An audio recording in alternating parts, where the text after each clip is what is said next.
Quelle finalité pour les enseignements? La réponse à cette question semble aller de soi. Instruire, éduquer, transmettre, préparer.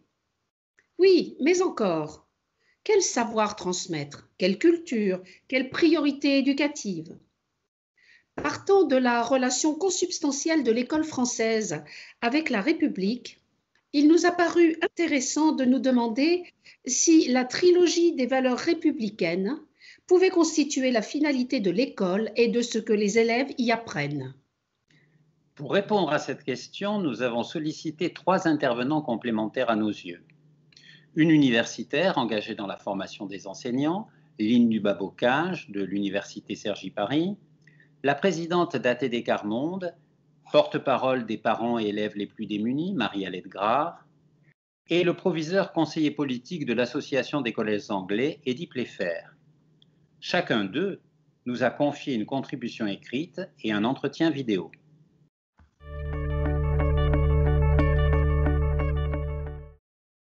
En quoi, si on prend vraiment cette finalité d'égalité pour l'école, ça va être pour tous un gain aussi en matière de liberté et de fraternité? Alors, la finalité égalité pour l'école est effectivement très importante, puisqu'elle c'est une finalité qui va prendre en compte tous les enfants. Mais sans la fraternité et la liberté, il va manquer des pieds au socle pour que ce trépied puisse tenir debout et vraiment avoir une assise. Je m'explique.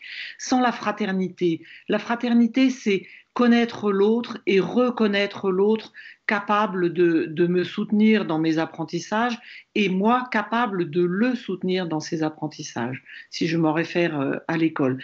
Dans cette fraternité, la fraternité, c'est vraiment partager ce que moi, je peux partager aux autres et accepter de recevoir des autres ce qu'ils ont à me partager. C'est dans les deux sens. Pour moi, la fraternité, elle existe vraiment dans les deux sens. Et la liberté, eh bien, la liberté, c'est vraiment le troisième trépied qui fait que les deux autres tiennent. Sans cette liberté d'oser dire aux autres que dans l'école, j'ai des difficultés, que dans l'école, tel ou tel parent ne sont pas accueillis, que dans ces apprentissages, je suis en incapacité d'y rentrer. Eh bien, sans cette liberté d'oser le dire aux autres, ou d'oser dire aux autres, au contraire, moi je suis très à l'aise dans tel ou tel domaine, ça c'est vraiment très important. À quel moment on va donner cette liberté aux élèves, aux enseignants même, d'oser laisser les élèves rentrer comme ça dans les apprentissages? Est-ce que les enseignants se sentent assez libres, je veux dire par rapport au programme, par rapport aux éventuelles injonctions qu'ils peuvent ressentir, eux, de ce qu'ils ont à accomplir? Quelle liberté ont-ils de vraiment être attentifs à chaque enfant, à chaque élève, à chaque jeune, pour qu'il arrive au meilleur de lui-même, mais qu'il arrive au meilleur de lui-même avec les autres.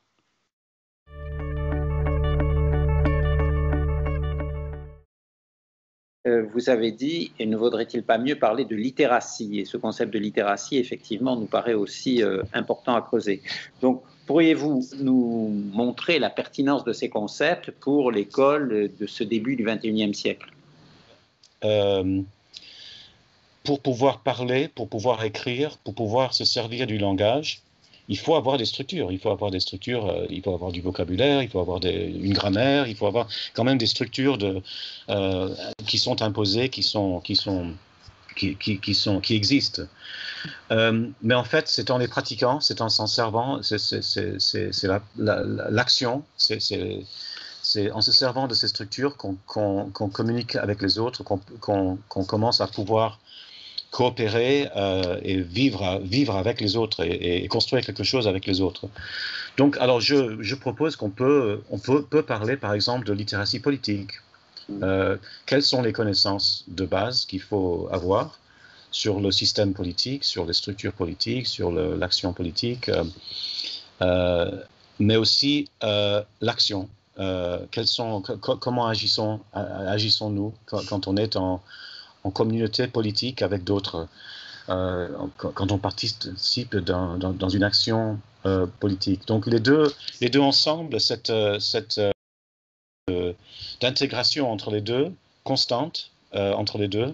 Ce n'est pas qu'on apprend, dans le primaire on va apprendre les savoirs et dans le secondaire on va apprendre l'action. En fait c'est les deux tout le temps, ensemble, en interaction. On peut dire en dialogue ou même en dialectique. C'est ça qui compte. On peut parler de littératie culturelle. Par exemple,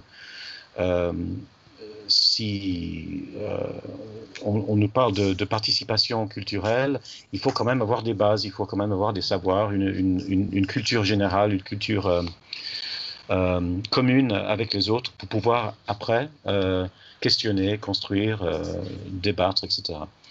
On peut parler de littératie technologique, par exemple, scientifique.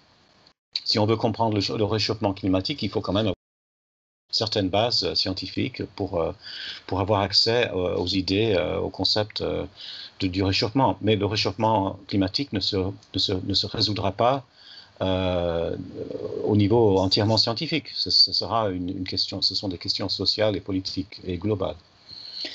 Et voilà, on peut aussi parler peut-être même de littératie émotionnelle ou psychologique. Une littératie, se comprendre soi-même, comprendre les autres, le comportement des autres, le développement des autres, comment interagir avec les autres, comment exprimer ses émotions, etc. Donc, on peut parler de littératie comme un concept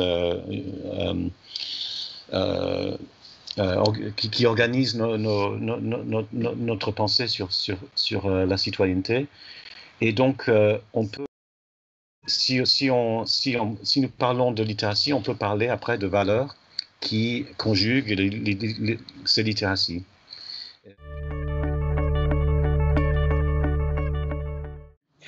Lynn, vous avez parlé dans votre contribution d'un savoir-relation. Savoir-relation qui se distingue et qui a une valeur ajoutée certainement au savoir académique transmis traditionnellement par l'école.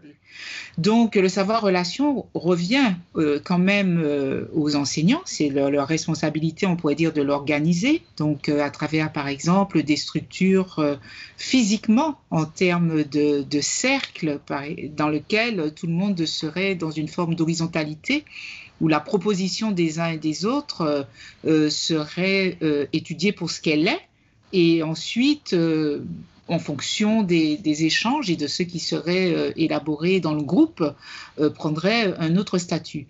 C'est probablement ce qui se fait déjà dans certaines approches, mais notre proposition en termes de savoir-relation, c'est de considérer que si les enseignants eux-mêmes sont formés à appréhender même des savoirs académiques de cette manière, même des savoirs mathématiques. On a un collègue qui nous propose justement une approche en termes de cercle avec l'apprentissage des savoirs mathématiques.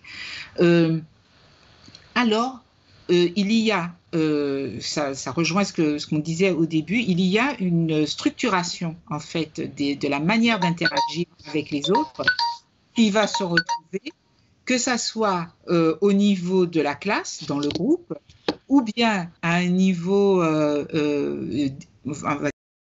c'est-à-dire en relation avec les adultes, par exemple, mais également dans la structuration de l'organisation de ces échanges, quelque chose qui est un mode de vie. Donc, on vise finalement le développement de l'individu dans la société. Et donc, les jeunes seraient amenés à se voir, en fait, les uns avec les autres, les uns avec les plus âgés ou les différents, on va dire, et également leur place à eux dans la société.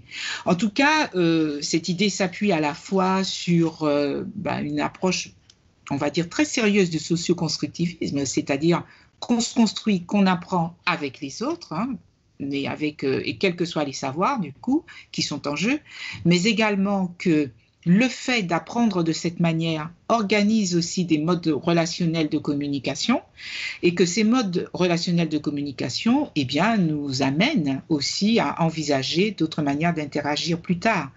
Et là, on pense un petit peu aux politiques de civilisation ou à la politique de civilisation dont parlait Edgar Morin, un développement de l'éducation qui, en tout cas, avoir personnellement accompagné certaines de ces expérimentations, il y a de l'apprentissage. Les élèves apprennent à communiquer sur des approches semi-longitudinales. On a bien vu qu'il y avait, avec ces élèves qui avaient pris cette habitude-là, des modes de communication nettement plus apaisés que pour d'autres. Et en même temps, une argumentation qui se tient quand ils débattent. Donc, le savoir-relation, c'est à la fois quelque chose qu'on peut vivre, quelque chose qu'on peut mettre en scène quand on est enseignant, et puis quelque chose qui vous structure quand vous êtes un individu qui le pratique.